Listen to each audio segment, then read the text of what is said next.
Questions అన్ని చాలా స్ట్రైట్గా ఉంటాయి. ఎక్కడ కట్స్ ఉండు, ఎడిటింగ్ ఉండు. మీరు కొనసాగిద్దామంటే కొనసాగిద్దాం, లేదంటే ఇప్పుడు ఆపేద్దాం. తప్పకుండా కొన్ని ప్రశ్నలు కూడా మిమ్మల్ని బాధిస్తాయి.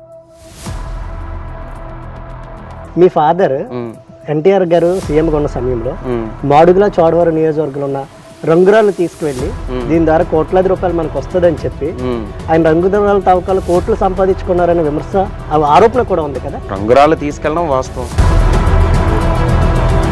ఎంటైర్ ఆంధ్రప్రదేశ్లో సగం మెయిన్ ఉత్తరాంధ్ర సంబంధించి ఎవరి దగ్గర లేని ఆస్తులు మా దగ్గర ఉన్నాయి. ఒకవేళ పొలిటీషియన్ గా ఉంటూనే నక్సల్స్ తో సంబంధాలు ఉండే మీ ఫాదర్ కి కూడా విమర్శ ప్రధానంగా ఉండేది. వాస్తవం. ఇప్పుడు తెలుగుదేశం కూడా రెడ్ బుక్ రాజ్యాంగం అన్నారు కదా. మీరు రాజారెడ్డి రాజ్యాంగం అంటున్నారు కదా. ఖచ్చితంగానండి, కొడితే కొట్టాలి కదా.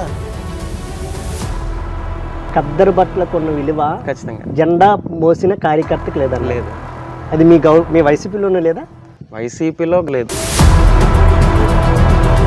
మీ సొంత కుటుంబ సభ్యులపైన మీరు చాలా ఘాటు విమర్శలు చేశారు. షుగర్ ఫ్యాక్టరీలో పందికొక్కులా దోచుకున్నారు, ధర్మశ్రీని గెలిపింది. నేను ఓపెన్ గా పేరు కూడా అడుగుతున్నా, చెప్పేస్తున్నా, మీకు ఇబ్బంది లేదంటే. కర్నూలు ధర్మశ్రీని గెలిపించండి అని మీరు 1 year లోనే ఆయన పైన మీరు సీఎం కి కంప్లైంట్ చేశారు. ధర్మశ్రీ మిమ్మల్ని ఇబ్బంది పెడుతున్నారు. ఏమి ఇబ్బంది పెట్టారు? ధర్మశ్రీకి మాకు తగులు ఉండడం అనేది వాస్తవం. ఒక్కసారైనా పవన్ కళ్యాణ్ గారిని అసెంబ్లీలో చూడాలనుకున్నారు, ఆ కోరిక నెరవేరింది? ఆయన ఎమ్మెల్యేగా చూద్దాం అనుకున్నాను, అది తప్పేం కాదు.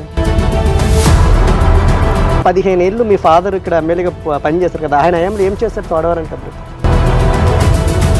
కదా, ఏ ధైర్యంతో ఎమ్మెల్యేగా పోటీ చేస్తానని చెప్పి? నేను ఎమ్మెల్యే అవుతానని. అసలు మీకు ఇక్కడ ఈ చోడవరం నియోజకవర్గంలో ఉన్న ఎటువంటి ప్రధానమైన సమస్యలు మీ దృష్టిలో ఉన్నాయి? గతంలో ఉన్నటువంటి ఈవో నారాయణమూర్తి అనుకుంటా, ఆయన అయితే మాత్రం వదిలే సమస్య లేదు అసలు. రివెంజ్ ఖచ్చితంగా. మీరు అది రివెంజ్ అనుకున్నా పర్లేదు, రప్ప అనుకున్నా పర్లేదు. నేను అసలు ఎడిట్ చేయండి ఇది. మీరు చెప్పండి, పేరు కూడా చెప్పారు. ఖచ్చితంగా. మీరు చెప్తున్నారు వెనకాల ఆస్తులు లేవు, వ్యాపారాలు లేవు, ఏమీ లేవన్నారు. ఈరోజు రాజకీయాల్లో రాణించాలంటే ఆ సమస్య విషయం కాదు. మరి రామచంద్ర నాయుడుకి ఎట్లా మెయింటైన్ చేస్తున్నారు ఇదంతా? స్విస్ బ్యాంక్ లో పెట్టానండి అమౌంట్ అంతా.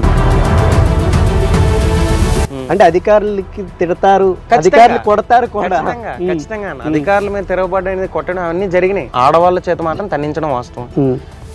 ఆయన అక్కడికక్కడే విషం తాగి చనిపోవడం అనేది వాస్తవం. సంవత్సరం పాటు నేను ఇంకా చాలా అజ్ఞాతలో పోయాను. భయపడి పెరుగుతారా?